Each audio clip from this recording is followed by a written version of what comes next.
दिल्लीतून एक मोठी अपडेट समोर येते। दिल्लीमध्ये दिल्ली पोलिसांनी जे आंदोलन सुरू आहे सीजेपी आणि सोनम वांगचुक यांच्या समर्थकांचं, विद्यार्थी देशभरातून तिथं पोहोचलेत।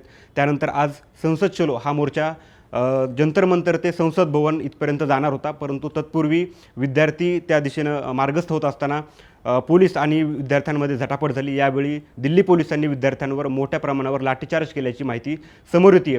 आता या आंदोलनाला राज्यभरातून समर्थन मिळते। महाराष्ट्रातून शरदचंद्र पवार पक्षानेही समर्थन दिले, तसंच उद्धव बाळासाहेब ठाकरे यांच्या शिवसेनेनेही समर्थन दिले। त्याचबरोबर ज्येष्ठ पत्रकार निखिल बागळे हे या आंदोलनामध्ये सहभागी झालेले आहेत। याबरोबरच आम आदमी पक्षाचे नेते संजय सिंह आणि मनीष सिसोदिया हे सुद्धा या आंदोलनामध्ये सहभागी झाले आहेत। परंतु विद्यार्थ्यांचा हा मोर्चा, संसद चलो मोर्चा जंतर मंतरवरून निघताना किंवा या सुमारासच दिल्ली पोलिसांनी विद्यार्थ्यांवर मोठ्या प्रमाणावर लाठीचार्ज केल्याची माहिती मिळते।